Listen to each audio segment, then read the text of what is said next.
The restaurant smelled faintly of garlic and warm bread. The kind of place people chose when they wanted conversations to feel civilized. Soft lights, low music, tables spaced enough that strangers could pretend not to hear each other. Lena had chosen it, which meant tonight wasn't casual. For months, tension had settled between us like dust. Not arguments, not shouting matches. Those might have been easier. Instead, there were small disappearances, late meetings, phone calls in other rooms, conversations that paused when I entered. We'd become careful with each other, polite, detached.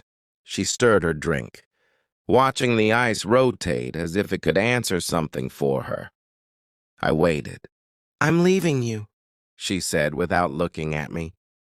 No trembling, no anger, just a statement, clear and precise like a receipt placed between us. For a moment, the clatter of dishes, the murmur of diners, even the laugh from the bar, felt louder than usual. Life continued around us. Inside my chest, something loosened instead of tightening.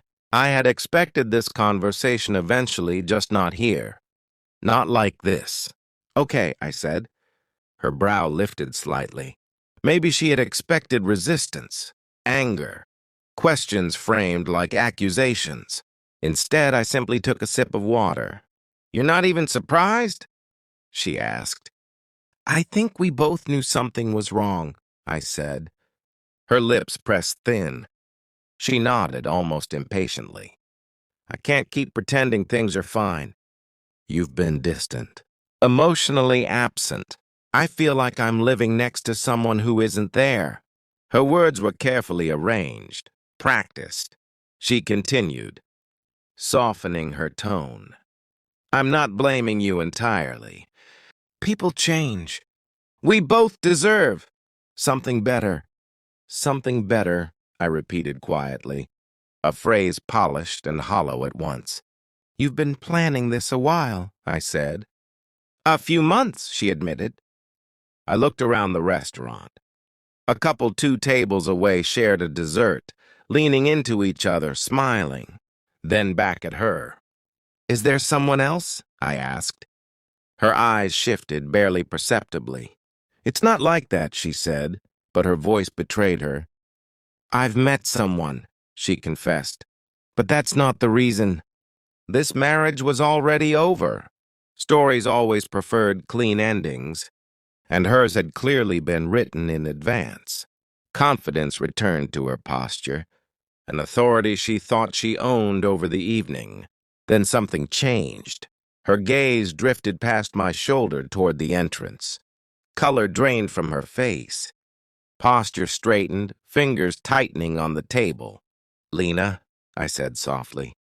She didn't answer. A man entered the restaurant. Mid-40s, dark suit, professional presence. Not flashy, just someone whose authority filled a room without raising his voice. He scanned briefly and then stopped at our table. Recognition flickered across his face. "You," she whispered under her breath. The man stopped beside us. Calm, neutral. "Daniel, right?" "Yes," I replied slowly. "We've spoken before. Briefly. Martin Hale," he said, nodding politely. Recognition clicked into place. He was the consultant my company had hired weeks ago, when financial irregularities surfaced. Martin looked at Lena. Her earlier confidence had vanished. "You understand why we'll need to speak again soon," he said quietly, leaving no room for negotiation. My chest tightened, but I stayed still. No anger, no argument, just recognition of a reality far larger than our personal drama. He nodded at me once more and walked away. The door closed behind him. Silence returned, but the emotional landscape had shifted entirely. Lena's hands loosened on the table. "I didn't mean for any of this to happen," she said quietly. "I know," I said. "I don't think anyone really plans these things." She looked down at her hands.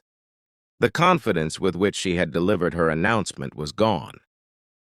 She was small in the seat, unprepared for this collision of personal and professional consequences. "I'm still leaving," she whispered. "I figured," I said.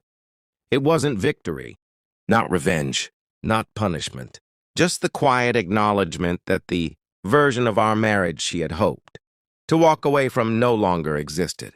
The evening ended without dramatics. I left the restaurant alone, the door clicking shut behind me, and for the first time in months I felt steady, not triumphant, not bitter, just aware that some truths, once revealed, could never be ignored. Outside, the city lights blurred in the rain. Somewhere inside, Lena sat still, processing a reality she hadn't anticipated. And I walked away with dignity intact, aware that the story we had lived was no longer hers to tell alone.